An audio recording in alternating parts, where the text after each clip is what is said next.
The night is still. The kind of quiet that blankets a small-town hospital at 2 a.m. Dim fluorescent lights hum softly in the empty halls of St. Mary's Medical Center. A lone nurse, Sarah, sips coffee at the reception desk, her eyes heavy from the long shift. Outside, the parking lot is a sea of shadows, broken only by the faint flicker of emergency lights. The world feels suspended, as if holding its breath. Then, a sound.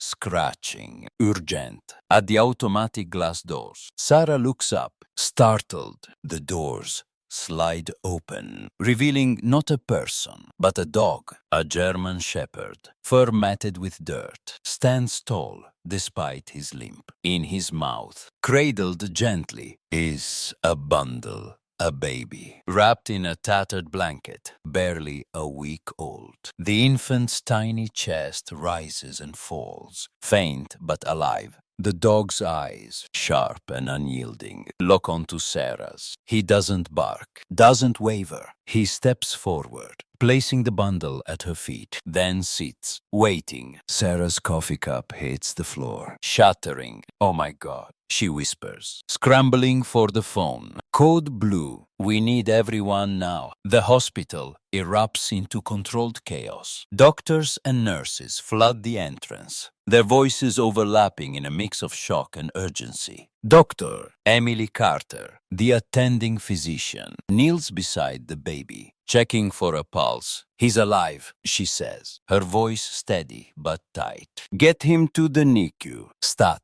The dog, later identified as Max, stands like a sentinel, his gaze never leaving the bundle as it's whisked away. His silence is louder than any cry, a plea that pierces the heart of everyone in the room. The music swells, a low, pulsing beat that climbs into a crescendo, mirroring the racing hearts of the staff. This is no ordinary night. This is the beginning of a miracle. In the neonatal intensive care unit, time moves in a blur. The baby, now named Noah by the staff for lack of any identification, lies in an incubator, fragile and pale. Machines beep rhythmically, monitoring his weak heartbeat. Dr. Carter leads the team, her hands moving with precision as she inserts an IV line. "He's dehydrated, hypothermic," she says, her brow furrowed. "Start fluids and warm him up slowly. We're racing the clock here." Nurse Sarah, still shaken, assists with the oxygen mask, her hands trembling. "I've never seen anything like this," she mutters. A dog, bringing a baby. The other nurses exchange glances, their faces a mix of awe and disbelief. They work in sync, checking vitals, stabilizing Noah's temperature, drawing blood for tests. Every second is a battle against the odds. Outside the glass walls of the NICU, Mac remains. He's been moved to the hallway, but refuses to leave. His eyes, deep and soulful, follow every movement inside. When a nurse tries to coax him away with water, he doesn't budge. He sits, statue-like, as if his presence alone can will Noah to survive. It's like he's praying. Sarah whispers to Dr. Carter, who nods, her own eyes misty. The music shifts to a softer, haunting melody, underscoring the gravity of the moment. Noah's life hangs in the balance, and Max is his unwavering guardian. By morning, the hospital is buzzing with more than just staff. Local police arrive, drawn by the extraordinary story now spreading like wildfire. Officer Daniels, a gruff veteran, scans Max with a microchip reader. The device beeps, pulling up a record that makes his eyebrows shoot up. "This is Max," he says, almost to himself. Retired KE unit. Served 5 years with the department. Decorated for bravery. The room falls silent.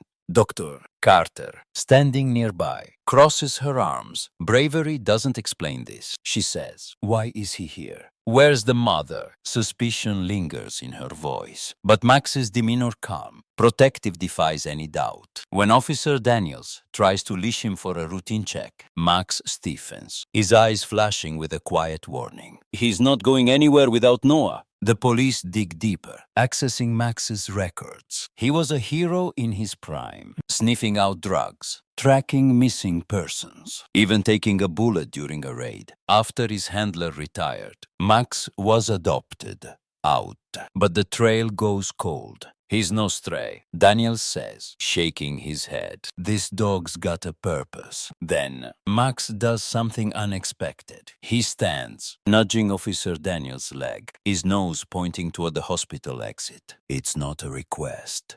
It's a command. He's trying to show us something, Sarah says, her voice urgent. Doctor, Carter hesitates, then nods. Follow him. I'll stay with the baby. The music builds again. A determined rhythm that propels the story forward. Max isn't done yet. His mission is far from over. Max leads the way, his limp more pronounced, but his pace relentless. Officer Daniels and two other cops follow, their flashlights cutting through the pre-dawn gloom. They weave through the city's outskirts, past shuttered storefronts and empty lots, until they reach a dilapidated neighborhood forgotten by time. The air is thick with the scent of decay. The streets littered with broken glass and overgrown weeds. Max stops at a crumbling house, its windows boarded, its roof sagging. He pauses at the door, whining softly. Daniels signals for backup, then pushes the door open. The interior is a wreck, moldy walls, scattered debris, a faint smell of mildew. Max moves with purpose, leading them to a corner where a makeshift crib sits, empty except for a frayed blanket. He collapses beside it, his body trembling, as if a weight has finally lifted. One of the officers, Ramirez, spots a piece of paper tucked into the crib. It's a letter, scrawled in shaky handwriting. My name is Rachel. I can't do this anymore. I love Noah, but I'm not enough. Please save him. The words hit like a punch. Daniels reads it aloud, his voice cracking. She left him here, he says. And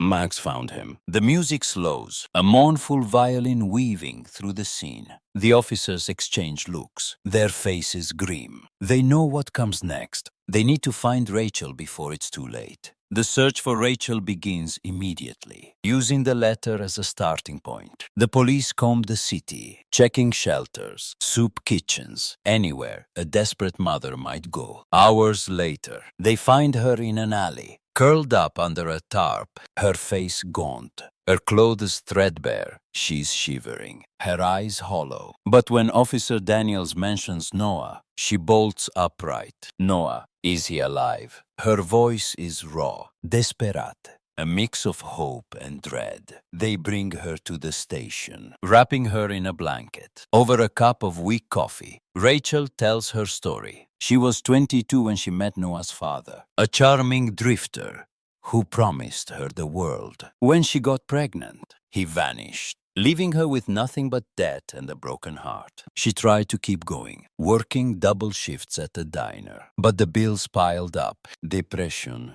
took hold, a suffocating fog she couldn't escape. Max, a gift from her late father, was her only constant. He'd sleep by my bed every night, she says, tears streaming. He never gave up on me. When Noah was born, things got worse. Rachel couldn't afford formula, couldn't pay rent. The house they lived in was condemned, but she had nowhere else to go. One night, overwhelmed, she wrote the letter, kissed Noah's forehead, and left him in the crib, praying someone would find him. I thought I was saving him, she sobs. I thought I was the problem. Max, she explains, refused to leave Noah's side. When she walked away, he stayed, guarding the baby through the cold night. Somehow, he carried Noah to the hospital, navigating miles of city streets on instinct alone. He's my hero, Rachel whispers. He's always been my hero. The music here is soft, almost fragile, a piano melody that mirrors Rachel's brokenness and the faint spark of hope rekindling in her eyes. The officers listen, their faces softening. They know Rachel's not a criminal. She's a mother who lost her way. And Max is the bridge that brought her back. Rachel arrives at the scene. Mary is just as the sun rises, casting golden light through the hospital windows. Doctor Carter meets her at the NICU. Her expression kind but cautious. He's stable, she says, but he's not out of the woods. Rachel nods, her hands trembling as she's led to Noah's incubator. Max is already there, lying by the door, his head resting on his paws. When he sees Rachel, he stands, tail wagging faintly. She drops to her knees, burying her face in his fur. "You saved my son," she whispers. "You saved my family." Max, the dog, leans into her.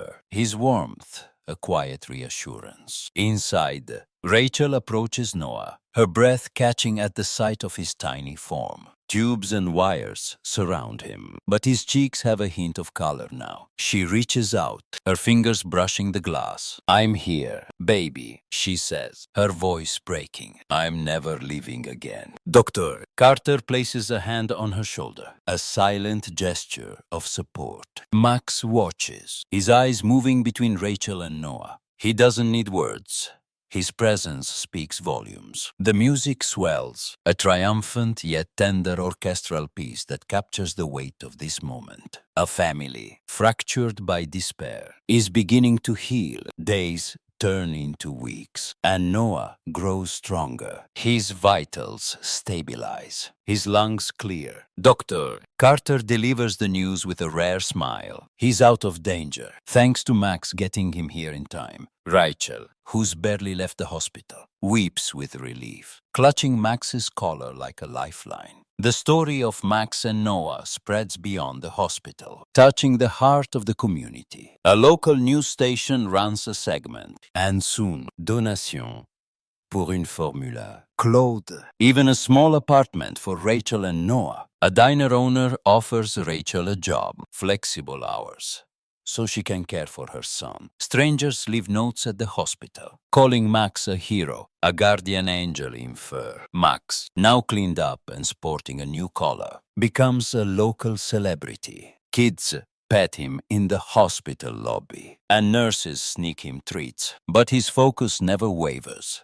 He stays close to Rachel and Noah, his mission unbroken. The music here is upbeat, a lively acoustic tune that reflects the community's warmth and the hope blossoming in Rachel's life. On a crisp morning, Rachel prepares to take Noah home. The hospital staff gathers to say goodbye. Their faces a mix of pride and affection. Noah, bundled in a soft blanket, coos softly, his eyes bright. Rachel lifts him, her smile radiant under the sunlight streaming through the windows. For the first time in months, she feels whole. Max walks beside them as they step outside, his gait steady despite the scars of his journey. The world feels different now, brighter. Kinder. Rachel poses, kneeling to meet Max's gaze. "We made it." "Max," she whispers, "thanks to you." He tilts his head, as if to say, "Of course."